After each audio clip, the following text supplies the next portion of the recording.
Olá, sejam todos muito bem-vindos a mais um BF Talks da Clínica Batista Fernandes, onde nós falamos em temas muito importantes de saúde, bem-estar e alguma medicina estética e cirurgia plástica. Hoje temos connosco a doutora Carlota Henriques, muito querida, que está a fazer um estágio connosco e está a acabar a pós-graduação em medicina estética na Universidade de Alcalá. Para nós é muito importante termos estas pessoas jovens a trabalhar connosco, porque são pessoas muito interessadas nesta área, que sabem sempre novidades e que estão a par de todas as novas tecnologias e que nos ensinam e que nos estimulam também a melhorar e a procurar outras técnicas para resolver os problemas, os mesmos problemas. Ou seja, como já temos muitos anos nesta área, nós resolvíamos os problemas de uma certa maneira e hoje temos muita novidade e graças a Deus, muitos médicos jovens que estão a apostar tudo na sua área de medicina estética, sobretudo apostar na formação, que é uma coisa muito importante nos nossos dias, é terem uma formação abalizada e uma formação consciente, e nós gostamos muito desta interação que temos na clínica. Muito bem-vinda, doutora Carlota Henriques. Vamos falar um bocadinho sobre o seu percurso, o seu breve percurso nesta área. Primeiro que tudo, obrigada, doutora Fátima, é um prazer estar aqui consigo neste projeto. Pronto, então eu estou ainda no início deste percurso. Eu terminei agora recentemente a pós-graduação na Universidade de Alcalá, em Madrid. E portanto estou agora a fazer o meu estágio aqui observacional na Clínica Batista Fernandes e pronto, é uma oportunidade de aprofundar ainda mais os conhecimentos que adquiri teóricos na pós-graduação e agora pôr um bocadinho em prática e aprofundar e ter novos conhecimentos e novas oportunidades.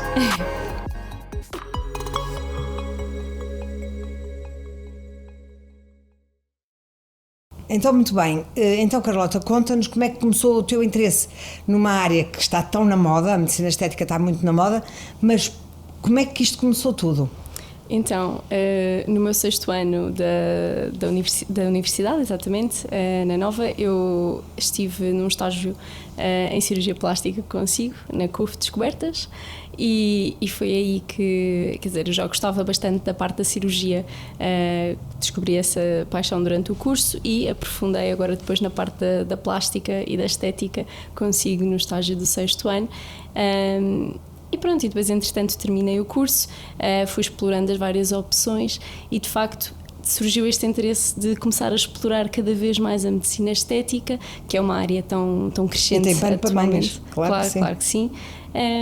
E pronto, e então comecei a pesquisar as opções que tinha e descobri esta pós-graduação e que é bastante interessante e muito completa. Exatamente, sim, é uma pós-graduação que tem uma componente teórica bastante forte, falta-lhe ainda um bocadinho a prática, mas acho que isso é uma questão que é um bocadinho transversal. Sim, eles são muito teóricos, claro. Exatamente. Mas pronto, a prática começas a fazer aqui, claro. Então, Carlota, diz-me uma coisa, já te apercebeste que nos últimos anos houve uma mudança radical nos padrões estéticos nas doentes que têm a nossa demanda, ou seja, as doentes que demandam medicina estética, tu que tens, que além de teres escolhido a medicina estética como modo de vida, é porque tens também alguma, e isso eu já reparei, que tens alguma sensibilidade para perceber os pacientes. Percebendo os pacientes, tu conseguiste relacionar a mudança de paradigma que houve nos últimos anos com a medicina estética do rosto, principalmente do rosto, em que as pessoas deixaram de querer ácidos hialurónicos em excesso, botox em excesso, e começaram a procurar coisas muito mais bioestimuladoras, muito mais eficientes no sentido de recuperar alguma juventude, mas não uma transformação radical da face. Fala-nos um bocadinho sobre isso. Sim, eu acho que é muito claro esta mudança de paradigma na medicina estética. As pacientes agora procuram muito mais uma medicina menos invasiva, que tem mais aqui a questão que foca na parte da prevenção do envelhecimento, na melhoria da qualidade de pele e que está muito mais focada na melhoria da qualidade de vida no geral e no melhor envelhecimento, porque de facto a medicina estética está sempre muito relacionada com a melhoria com os bons hábitos alimentares, com os bons hábitos de estilo de vida. Nós hoje em dia temos tudo integrado na nossa especialidade e várias especialidades a falarem disso, mas a nossa especialidade neste momento, a cirurgia plástica e a medicina estética, tem esta abrangência de coordenar tudo, exercício, alimentação, neuromodulação, claro. A parte de suplementação alimentar, tudo isso nós abordamos na nossa área, nesta área de medicina estética, claro que sim. Os procedimentos estéticos têm de estar sempre aliados a uma boa rotina de pele, a fotoproteção, portanto há todo um conjunto de cuidados que devem ser tidos sempre que pensamos também num procedimento estético e claramente as doentes têm evoluído muito para esta procura de melhor qualidade de pele, prevenção do envelhecimento e procedimentos menos invasivos que, por exemplo, permitam integrar no dia-a-dia, que não haja necessidade de fazer um período de baixa ou um downtime, que é o que nós chamamos normalmente. E, portanto, tem havido claramente esta evolução. Mas também tens reparado que essa evolução que os pacientes estão a ter, primeiro porque têm contacto com tudo o que é internet, médicos, o que é que os médicos fazem, está tudo mais exposto. E também porque as doentes estão a ser educadas e geridas por nós, porque é muito importante na consulta tu não dizeres só o que é que a doente pretende e chegares à conclusão de que vamos fazer isto ou vamos fazer aquilo, mas também estás a educá-las e estás sobretudo a gerir expectativas e a gerir não só expectativas. Nós na cirurgia gerimos muitas expectativas, mas tu na medicina estética nem sequer precisas de gerir muitas expectativas. Tens que gerir o comportamento total da paciente. Ou seja, elas têm que, durante a consulta, e tu já te apercebeste disso, que eu já percebi que já te apercebeste, durante a consulta tu tens que ensiná-las.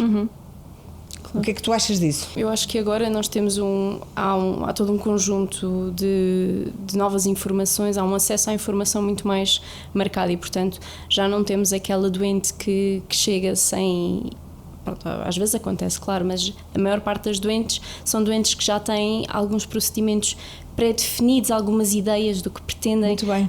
Têm acesso ao TikTok, já seguem médicos, influencers que apresentam estes procedimentos, leem sobre o assunto e, portanto, eu acho que há aqui sempre uma gestão que é importante de tentar sempre adaptar ao ideal e ao que a pessoa pretende, mas temos de sempre ser bastante seletivos e explicar à doente que nem todos esses procedimentos e toda a informação que ela tem acesso é fidedigna, não é? E que nem sempre se adapta à paciente que temos à frente, ou ao diagnóstico, ou mesmo ao procedimento que ela pede, exatamente. Ao procedimento que a doente está a pedir. Muitas vezes, até na cirurgia, também encontramos com isso. As pessoas vêm com o tamanho da prótese que a amiga pôs e querem ficar com o peito exatamente igual, e quando nós temos que desmistificar isso tudo e dizer não é nada disto, nós temos que estar ali a perder um bocadinho de tempo nessa primeira consulta e ensinar tudo o que sabemos, alguma experiência que já temos de alguns anos, e ensinar tudo o que tu estás a saber novo em relação às tecnologias, que ainda vamos aqui falar, porque deves ter imensas novidades de tecnologias e nós temos sempre que estar a acompanhar isso, porque há uma coisa muito curiosa. Quando eu comecei a fazer cirurgia, quando comecei a fazer consulta, nós tínhamos uma preocupação muito grande. Se o doente entrar e eu não souber o que é o diagnóstico e não conseguir fazer o diagnóstico, era essa a minha preocupação. Depois disso, muitos anos mais tarde, eu comecei a ter a preocupação, em vez de ser com isso, a minha preocupação era: se eu não vi nada no TikTok, eu não procuro nada no TikTok, e se ela me está a falar de uma técnica que eu nunca ouvi falar, isso é uma vergonha. Mas é verdade que hoje em dia estamos sujeitas a isto, porque há tanta informação do Brasil, dos Estados Unidos, de todo o lado, que é impossível sabermos tudo. Mas fala agora um bocadinho da tecnologia. Eu só ainda terminando essa questão, acho que é muito importante nós fazermos aqui a gestão das expectativas da doente e educar, porque também é uma das coisas que nos diferencia enquanto profissionais. É verdade, tens toda a razão. Diferencia quanto profissionais e até se consegue uma empatia maior. Claro. Porque tu estás a ensinar e estás a explicar, e os doentes adoram, na primeira consulta tu perdes um bocadinho de tempo a explicar e a dizer a tua visão. Já é uma visão. Estou-me a pedir agora para eu falar na consulta, no teu caso, e eu ainda estou a ouvir o que é que as pessoas me foram ensinando. É engraçado isso.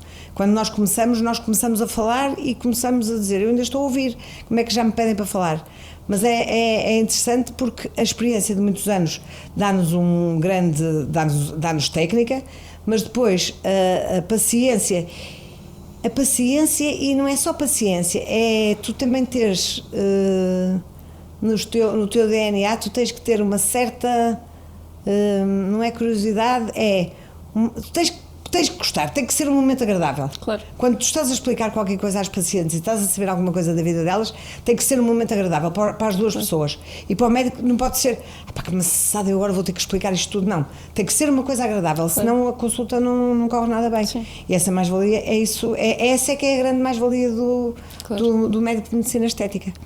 Agora, a tecnologia tem-nos ajudado imenso. Sim. Agora há novos procedimentos, novas técnicas que requerem agora novos equipamentos. Sim, é uma coisa que está a ter um crescimento enorme. Muito grande e um grande sucesso. Claro. Porque nos evita imensos procedimentos cirúrgicos que estão a substituí-los. Bate muito com esta questão de as doentes procuram procedimentos menos invasivos e, portanto, se calhar em vez de fazer um filler, a toxina ainda é bastante procurada, mas em vez de fazer um filler, optam por fazer um tratamento regenerador da pele para tratar cicatrizes, por exemplo, flacidez, etc. E, portanto, surgem aqui os HIFU, as radiofrequências, etc. Temos os lasers, temos todo um conjunto. Foi uma revolução, uma mais-valia enorme. Claro. E a mais-valia que nós temos em fazer tratamentos. É evidente que há tratamentos mais agressivos e que é como se fosse uma cirurgia, e que nós explicamos isso às pacientes, mas a mais-valia que nós temos de fazer um procedimento com laser, não ter uma ida ao bloco, não ter uma anestesia geral e ter uma recuperação quase com o mesmo downtime, mas ter um sucesso cirúrgico final, tão bom como um sucesso de uma cirurgia. Claro. Sim, e agora também tem surgido bastante a integração da inteligência artificial nestes procedimentos. Quer dizer, hoje em dia ainda não é muito utilizado, mas acredito que no futuro... Na medicina estética não é muito, mas nós já temos muito os programas que nos dão um certo resultado. Claro. E é engraçado que quando começou os primeiros programas há 40 anos, talvez, as primeiras feiras que nós íamos internacionais não era medicina estética, na altura era cirurgia plástica e também não se chamavam feiras, chamavam-se congressos. Os primeiros congressos em que eles começaram-nos a demonstrar, a fazer as demonstrações de uma imagem, tiravam uma fotografia e a imagem depois era feita em computador e nós ficávamos com o nariz diferente. E todos os cirurgiões plásticos desconfiaram imenso disso e disseram, não podemos mostrar isto aos doentes porque isto cria falsas expectativas, mas hoje é impraticável fazer qualquer tipo de cirurgia sem fazer um estudo prévio. E estudo prévio, e agora com a inteligência artificial vai ser... Sim, porque nós assim conseguimos projetar o resultado, uma visão geral do resultado do procedimento e, portanto, isso tem muitas vantagens, claro, porque conseguimos ver se adequa às expectativas da doente.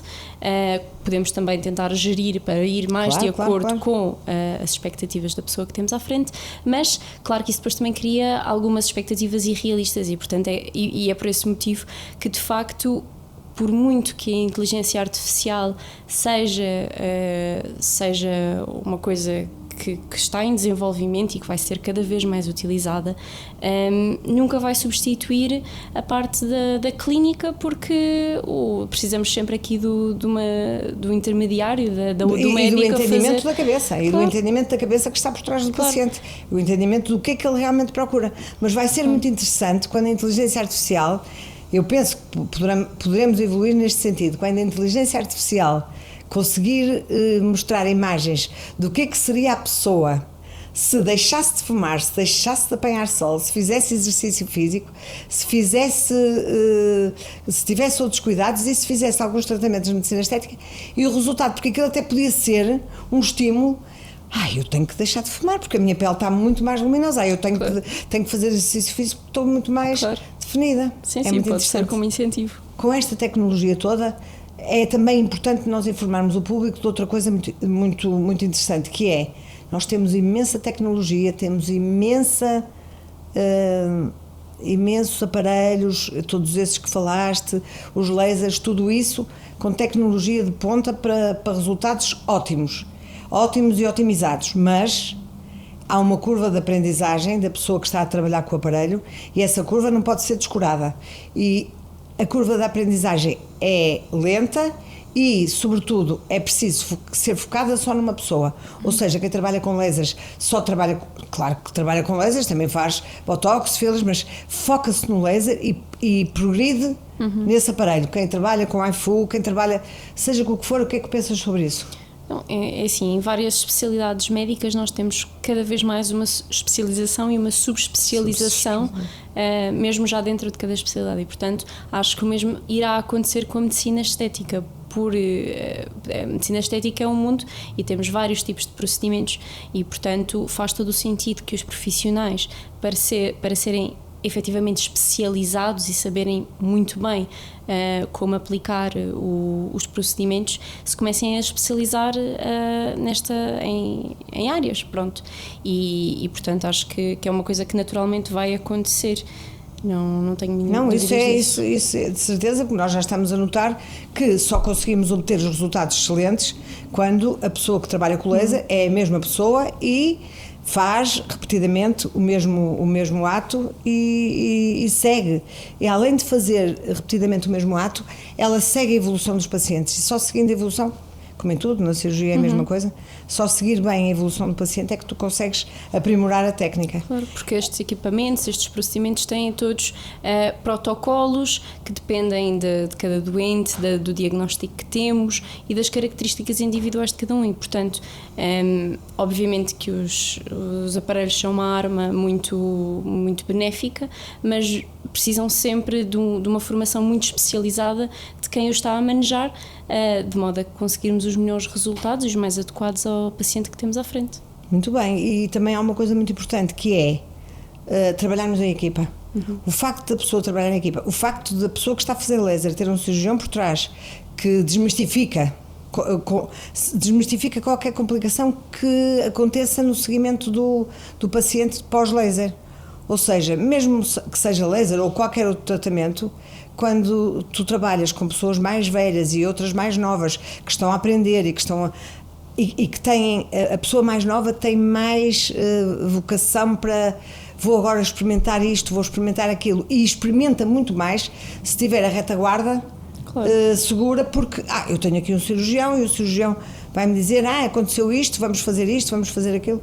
Ou seja, é a forma ideal de nós conseguirmos evoluir na medicina estética. Claro, nós estamos sempre em formação e, portanto, esta partilha de conhecimento é sempre importante, quer seja em medicina no geral e ainda mais na medicina estética. Em qualquer área da medicina. Estamos sempre a partilhar e é muito, e eu enquanto pessoa como mais nova, para mim é uma grande mais-valia ter sempre alguém que me ajuda, que me tira dúvidas, porque vão sempre surgir. Trocas ideias, claro que sim. Com este entusiasmo, Carlota, dentro da medicina estética e sendo uma área tão vasta, há alguma área que tu queiras te dedicar mais profundamente ou gostas da medicina estética no geral sem uma particularidade? Eu desde sempre gostei muito da parte física e, portanto, a parte do laser é uma parte que me fascina muito.